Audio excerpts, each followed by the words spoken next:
बड़े भाग्य से हम सुंदर सी कथा का रसपान करते हुए अपने जीवन को कृतार्थ कर रहे हैं। बड़े भाग्य पायहि सत्संगा, बिनहि प्रयास होहि भव भंगा।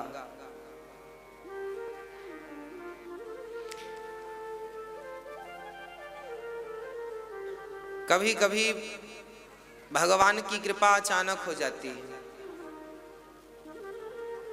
बिना किसी हेतु के, बिना किसी कारण के। अच्छा, भगवान की कृपा हम पर हुई, इसका क्या सबूत है? बोले भगवान की कथा, भगवान की कृपा हम पर हुई, इसका सबूत यही है कि भगवान की कथा हमें प्राप्त हो रही है। यही ईश्वर की कृपा का प्रमाण है। क्योंकि बिना कृपा के भगवान की कथा संभव नहीं है। रामचरितमानस में गोस्वामी जी लिखते हैं, बिनु सत्संग विवेक न होई, राम कृपा बिनु सुलभ न सोई। बिना सत्संग के विवेक नहीं होता। और विवेक कब जागता है? जब राम की कृपा होती है। सत्संग बिना ईश्वर की कृपा के, बिना भगवत कृपा के संभव नहीं है। आप कोई लाख बार कहे कि सत्संग हमें यूं ही मिल गया, मान्य नहीं होगा। भगवान की कथा तब ही प्राप्त होती है जब भगवान की विशेष कृपा होती है, नहीं तो सत्संग मिलना बड़ा मुश्किल है। सत्संग का फल क्या है? सत्संग का पुण्य क्या है? ये रामचरितमानस में गोस्वामी जी लिखते हैं कि तात स्वर्ग अपवर्ग सुख, धरिय तुलायक अंग, तूल न ताहि सकल मिली, जो सुख लव सत्संग। एक पलड़े पर आप तमाम स्वर्ग के संपदाओं को, सुखों को रख दीजिए, और दूसरे पलड़े पर एक घड़ी के सत्संग को, एक घड़ी मतलब 24 मिनट की एक घड़ी होती है। 24 एक घड़ी, एक घड़ी आधी घड़ी, आधे के पुनियाद तुलसी चर्चा राम की, हरहि कोटि अपराध। एक घड़ी 24 मिनट, आधी घड़ी 12 मिनट, 12 मिनट, आधे की पुनियाद मतलब 12 के आधे 6 मिनट का सत्संग आपने यदि किया तो 6 मिनट के सत्संग से जो पुण्य आपको प्राप्त होगा, उस पुण्य को आप एक पलड़े पर रख दोगे तो स्वर्ग का सारा सुख भी उस 6 मिनट के पुण्य के सामने फीका पड़ जाएगा। ये गोस्वामी जी के कहने का तात्पर्य है। 6 मिनट के सत्संग का पुण्य आप लोग नहीं जानते कि कितना बड़ा है। आपको जरूर आपके किसी जन्म के पुण्य जाग गए हैं, भगवत कृपा हो गई कि सत्संग प्राप्त हो गया। इसी की व्याख्या में गोस्वामी जी ने भागवत की कथा सुनी। सुखदेव भगवान ने राजा परीक्षित को भागवत सुनाई। तो भागवत में एक प्रसंग है, अभी मैं आपको सुनाऊंगा कि एक बार शुकताल में राजा परीक्षित को भागवत सुखदेव भगवान सुना रहे थे। तभी इंद्र ने बृहस्पति जी से पूछा अपने गुरुदेव से कि गुरुदेव ये बताइए, ये क्या चल रहा है मृत्यु लोक में, क्या चल रहा है ये? तो उन्होंने कहा कि ये भागवत चल रही है। भागवत चल रही है? हाँ। इंद्र बोले ये भागवत क्या होती है? तब बृहस्पति जी ने कहा, इंद्र यदि कोई भागवत श्रवण कर ले तो उसकी 21 पीढ़ियां तर जाती हैं, स्वर्ग से भी श्रेष्ठ उसे भगवान का वैकुंठ धाम प्राप्त हो जाता है, गोलोक धाम भी प्राप्त हो जाता है भागवत से। इंद्र बोली, राम राम, ये तो बड़े फायदे का सब्जेक्ट है। अच्छा, इंद्र को तो लालच बहुत रहती है कि हमें स्वर्ग से भी अच्छा क्या मिल जाए। तो इंद्र ने कहा, ठीक है गुरुदेव, हम सुखदेव जी को लालच देते हैं, वो हमें यदि ये भागवत सुना देंगे तो हम उन्हें अमृत का कलश दे देंगे। क्योंकि राजा इंद्र को पता चल गया कि भागवत सुनने वाले को वैकुंठ मिलता है, और वैकुंठ तो हाँ किससे ज्यादा है भाई? देखो, क्या होता है, जैसे राज्य सरकार होती है ना, फिर होती है केंद्र सरकार। तो राज्य सरकार से ज्यादा महत्व किसका होता है, केंद्र सरकार का। तो इंद्र जो है वो राज्य सरकार है, और जो गोलोक धाम है, वैकुंठ है, ये केंद्र सरकार है, परमात्मा की सरकार है वहां पर। तो इंद्र भी सम्मिलित होना चाहते हैं कि भाई हम भी केंद्र में चले जाएं। भाई राज्य का मंत्री जो होता है ना, वो केंद्र में जाना चाहता है। हर राज्य के मंत्री की यही अभिलाषा है कि वो एक बार सांसद भवन में जावे और वहां पर अपना नाम दर्ज कराए। हर राज्य मंत्री की अभिलाषा है कि वो केंद्र में जावे, एक बार केंद्र का मंत्री बन जाए। उसी प्रकार इंद्र जो हैं वो राज्य के मंत्री हैं। राज्य एक छोटा सा राज्य है, जैसे दिल्ली एक छोटा सा राज्य है, दिल्ली के छोटे से राज्य में ऐसी स्वर्ग भी एक छोटा सा राज्य है, उसके मुख्यमंत्री इंद्र महाराज हैं। इंद्र वहां के मुख्यमंत्री हैं। तो इंद्र ने क्या सोचा कि हम ऐसा करें कि हम भागवत सुन लें, तो फिर स्वर्ग तो हमारा रहेगा। उनको ये लगा कि शायद वैकुंठ भी हमारा हो जाए भागवत के चक्कर में। तो बड़ा अच्छा विचार किया इंद्र ने, और अमृत भर के, अच्छा अमृत तो इंद्र के पास था ही, थोड़ा सा पानी वानी मिला लिया, कलश भर लिया और भर के चले सुखदेव जी को। सुखम नत्वा वदन सर्वे स्वकार्य कुशलासुरा। अपना कार्य करने में जो कुशल हैं देवता, अच्छा देवता इंद्र जो है ना, अपने काम को करने में बड़े कुशल हैं, बड़े चतुर व्यक्ति हैं, अपना काम बना लेते हैं कैसे भी करके। अब चले, सुखदेव जी को नमस्कार किया। सुखदेव जी नमस्कार, नमो नारायण, जय श्रीमन नारायण। सुखदेव जी बोले इंद्र राम राम जी, बैठो बैठो बैठो। कैसे आगमन हुआ? प्रभु जी सुने, आपने कथा सुनानी शुरू की, हम चले आए। अच्छा, सुखदेव भगवान बोले तो देखो परीक्षित बैठे हैं मुख्य यजमान बन के, ये सभी संत लोग बैठे, आप भी कहीं जगह मिल जाए तो बालू में बैठ जाओ, क्योंकि वहां बोरा फट्टी बिछाने को बिछात तो थी नहीं, सबको बालू में बैठना, बैठ जाओ। इंद्र को लगा राम राम। अच्छा इंद्र को क्या, जो बड़े पद पे चला जाता है ना, वो सब बराबर में सबके साथ बैठने में हिचकिचाता है। इंद्र को लगा मैं तो इंद्र का राजा हूँ, इन सब के बराबर में कैसे बैठूं। तो उन्होंने कहा गुरुदेव हमें कथा सुना दो, किसी को मत सुनाओ, इसके बदले दक्षिणा में जो चाहिए दूंगा। ये अमृत लाया हूं, स्वर्ग से अमृत लेकर आया हूं। इंद्र बोले अमृत ले लो। तब सुखदेव जी ने कहा वाह इंद्र, देखो सुखदेव जी बड़े मुस्कुराए, प्रसन्न भये, और इंद्र की तरफ देख करके सुखदेव भगवान ने कहा वाह इंद्र, हमने तो सुना था तुम चतुर हो, पर आज तो हमने देख लिया तुम महाचतुर हो। कैसे? बोले देखो आप यहाँ आए हो और ये अमृत लेकर आए हो।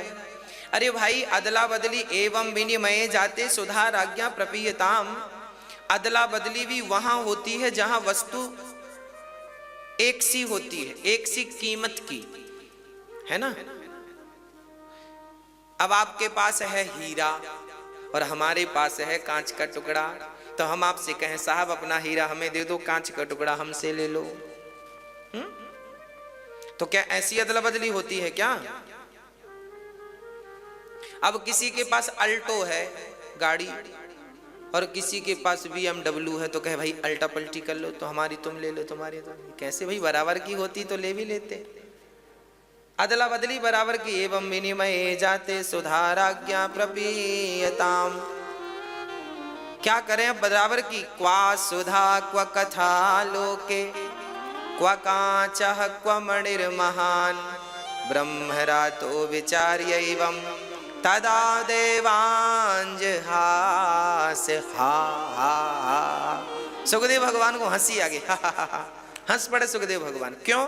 सुखदेव जी को हंसी आ गई इंद्र की मूर्खता पर। कितना मूर्ख व्यक्ति, इसको कौन बना दिया इंद्र का राजा? देव इंद्र स्वर्ग का राजा किसने बना दिया इसे? बड़ा मूर्ख व्यक्ति है। अच्छा क्यों मूर्ख है इंद्र? इंद्र तो बड़े विद्वान है। बोले ये मूर्ख इसलिए है क्योंकि भागवत के बदले ये तुच्छ सा अमृत देना चाहता है। अरे स्वर्ग के अमृत की भी कोई वैल्यू नहीं है, स्वर्ग का अमृत फीका है इसके सामने। सुखदेव जी ने कहा इंद्र यदि प्रेमी बनकर आते तो मैं सुना आपको कथा सुना देता, पर आप तो सौदागर बन के आ गए। और सुनो, अब आप यहां से जाओ, आप इस कथा के अधिकारी ही नहीं हैं। इंद्र को बड़ा बुरा लगा, राम राम, सारी समाज में मेरा अपमान कर दिया, मेरी तो बड़ी इमेज है, मैं तो बड़ा पावरफुल व्यक्ति हूं, पर यहां तो मेरी बिल्कुल बेइज्जती हो गई। इंद्र को बड़ा बुरा लगा, अब क्या करें क्या करें, माथा पीटने लगे, चले गए इंद्र। कहने का तात्पर्य यह है कि सुखदेव जी ने ये भागवत की कथा इंद्र को इसलिए नहीं सुनाई क्योंकि इंद्र इसके अधिकारी नहीं है, क्योंकि इंद्र योगी नहीं है। स्वर्ग में रहने वाला व्यक्ति क्या करता है, सुरा और सुंदरी, वहां तो आराम से सुरा पियो, और सुंदरियां हैं, अप्सराएं हैं, उनके संग रमण करो। तो जो भोगों में मन लगाए बैठे हैं, इंद्र का मन कोई अच्छा थोड़ी है। इंद्र का मन अच्छा होता तो ये इंद्र अहिल्या के पास क्यों आते? स्वर्ग के राजा भी मृत्यु लोक की स्त्री पर मोहित हो गए और अहिल्या के पास आ गए कि ये महिला बड़ी सुंदर है। अब देखो, जो स्वर्ग का राजा महिलाओं पर लट्टू हो जाए, ये लट्टू लोग, स्त्री लंपट लोग थोड़ी इस कथा के अधिकारी हैं। तब सुखदेव जी ने कहा, ना इंद्र, आप इस कथा के अधिकारी नहीं हैं। याद रखना भक्तों, हृदय में काम को रखकर यदि भागवत सुनी जाए तो उस भागवत का कोई अर्थ नहीं है, और हृदय में राम को रख के भागवत सुनी जाए तो वो भागवत फलदायी है। भागवत सुनने का अधिकारी कौन है, भागवत में पहले यही बताया गया है। भागवत सबके बस की नहीं है। हाँ, सुनने को तो सब सुन लेंगे, अच्छी बात है, पर भागवत के परम तत्व को वही समझ पाएगा, भगवान का साक्षात्कार वही कर पाएगा जिसका चित्त बिल्कुल शुद्ध है, निष्कलंक है, जिसका चित्त बिल्कुल शांत हो चुका है। जब पानी स्थिर हो जाता है, ना हवा चलती है, ना कोई कंकड़ पत्थर की लहर होती है, जब पानी बिल्कुल शांत होता है तो उस शांत जल में आप जरा झांक कर देखना, आपका चेहरा बिल्कुल स्पष्ट दिखेगा। हाँ या ना? दिखता ना, बिल्कुल साफ दिखता है, कांच दर्पण की तरह दिखता है। हाँ कि ना? बिल्कुल साफ दिखता है, पानी स्वच्छ है और बिल्कुल शांत है, तो आपका चित्र, आपका प्रतिबिंब बिल्कुल स्पष्ट दिखता है। उसी प्रकार मन जब शांत हो जाता है, बिल्कुल निर्मल हो जाता है, तो उस शांत और निर्मल मन में परमात्मा की छवि बिल्कुल स्पष्ट दिखने लगती है। परमात्मा बाहर नहीं, आपके भीतर स्पष्ट दिखने लगता है। भागवत सुनने के अधिकारी परीक्षित जी तो थे, साधु संत तो थे, सदगृहस्थी भी थे। वो गृहस्थी लोग अधिकारी हैं जो बड़े सदाचारी हैं। गृहस्थी दो प्रकार के होते हैं, एक सदाचारी, एक दुराचारी। तो जो भगवान, जो पत्नी और पति और बच्चों के संग रहकर भगवत चिंतन करते हैं, ईमानदारी से अपना भरण पोषण करते हैं, किसी का दिल नहीं दुखाते, अधिक क्रोध नहीं करते, अधिक लोभ नहीं करते, सदा भगवान के आश्रित रहते हैं, इन्हें तो सदग्रंथी, इन्हें तो सदगृहस्थी कहते हैं, सदाचारी कहते हैं। और जो गृहस्थ जीवन में रह करके केवल क्रोध करते हैं, दूसरों को लूटते हैं, दूसरों पर अत्याचार करते हैं, निर्दयी होते हैं, इन्हें तो दुराचारी कहते हैं, है ना? तो सुखदेव भगवान कहते हैं, इंद्र आप अधिकारी नहीं हैं। और राजा परीक्षित को जब भागवत सुनाई 7 दिन की, तो राजा परीक्षित का सीधे भगवान के निज धाम में वास हो गया, निज धाम परमात्मा के सीधे धाम में पहुंच गए। इंद्र को बड़ा आश्चर्य लगा कि भागवत सुनने से ये कैसा है। अब मैं आपको दोनों चीजों के बारे में समझाता हूं। भाई, स्वर्ग का अमृत कोई पी लेगा तो वो अमर तो हो जाएगा, पर उस अमरता की भी एक अवधि है। जैसे आप मोबाइल रिचार्ज कराते हैं, अब तो देखो वो फंक्शन नहीं है। जब शुरू शुरू में नए नए मोबाइल आए थे ना, तो उनको लाइफ टाइम के लिए रिचार्ज करना पड़ता था। कॉल लगाने के लिए भी और कॉल आए इसके लिए भी, आउट गोइंग इनकमिंग दोनों के लिए करना पड़ता था। तो उसमें होता था लाइफ टाइम। तो लाइफ टाइम की भी अवधि हुआ करती थी 2030 तक, 2025 तक। मतलब कोई भी चीज लाइफ टाइम होगी ना, तो उस लाइफ टाइम की भी अवधि होती है कि लाइफ टाइम मतलब 20 साल। लाइफ टाइम मतलब 10 साल या 20 साल या 30 साल, या एक लिखित में होता है 20 साल, 10 साल, 25। ऐसे स्वर्ग का अमृत भी कोई पी ले तो कितने दिन अमर रहेगा? कितने दिन? केवल केवल केवल 73 चतुर्युग ओनली। ब्रह्मा जी के एक दिन में 14 मनवंतर होते हैं, हर मनवंतर में अलग अलग। अभी वैवस्वत मनवंतर चल रहा है, पुरंदन नाम के राजा भी वर्तमान में इंद्र हैं। अभी जो इंद्र, जैसे प्रधानमंत्री का पद 5 साल का होता है ना, ऐसे इंद्र भी एक सीमित समय के लिए इंद्र बनता है। कोई आप लोगों में से कोई इंद्र बन सकता है? बनना हो तो बताओ, आपको इंद्र बनना है? भैया आपको बनना है? अच्छा ठीक है, हम बोल देंगे 100 यज्ञ कर लो, इंद्र बन जाओगे। जैसे प्रधानमंत्री बनने के लिए आपकी पार्टी में इतनी सीट होनी चाहिए, इतने आपने सीट हासिल कर ली तो आप प्रधानमंत्री, इतनी सीट ले आए तो आप राष्ट्रपति। उसी प्रकार आपने 100 यज्ञ कर लिए तो आप इंद्र। आप कर लो, आप लोग 100 यज्ञ।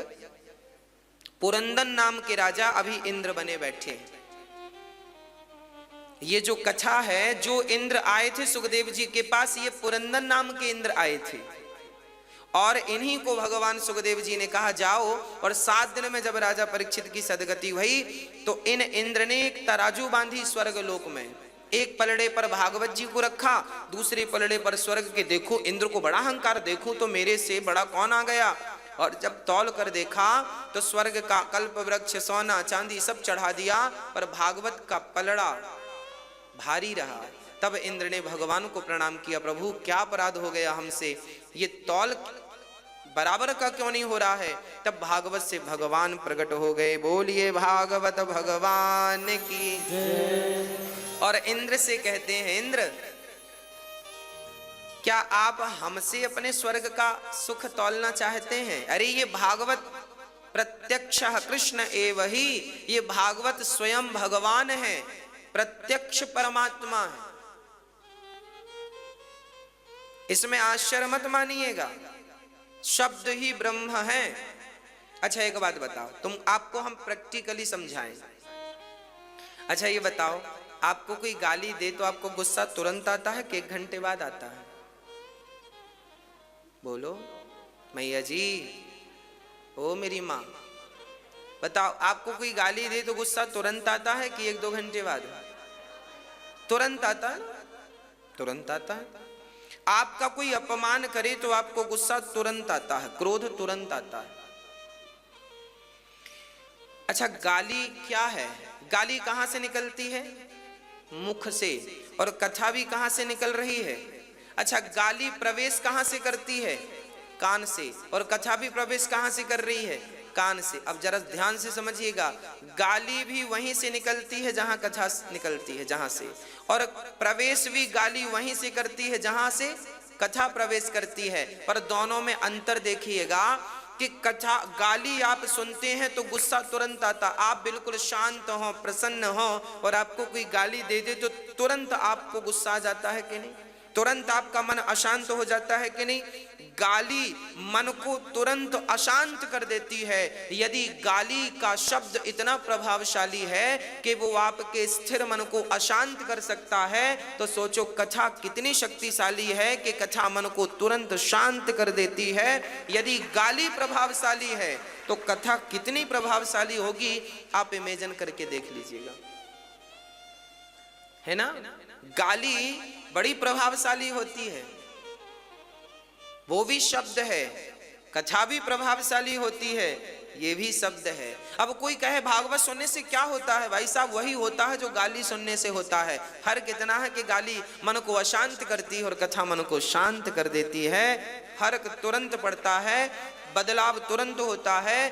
कई लोग हमें मिले जो बोले महाराज जी हम मरने वाले थे पर कथा ने हमें मरने से रोक लिया, हम डिप्रेशन में जाने वाले थे या चले गए थे, पर कथा ने हमें उबार लिया। डॉक्टरों की दवाई लाखों की खाई, पर वो आनंद नहीं आया जो आनंद इस कथा में प्राप्त हो गया। कथा मात्रैक जीवनम, जिसका जीवन कथा हो गया है उसका तो जीवन आनंदमय हो गया। तो गोस्वामी तुलसीदास जी ने इस कथा को पूरा सुना। सुखदेव और इंद्र का प्रसंग, और इसके बदले एक चौपाई लिख दे। क्या लिख दे? तात स्वर्ग अपवर्ग सुख धैर्य तुलायक अंग, तूल न ताहि सकल मिले, जो सुख लव सत्संग। इसलिए कहते हैं सत्संग रोज किया करो, ज्यादा ना सही थोड़ा ही सही, पर सत्संग रोज करना चाहिए। भोजन रोज करते हैं तो भजन भी रोज करो, ज्यादा ना सही थोड़ी सी कथा सुन लो।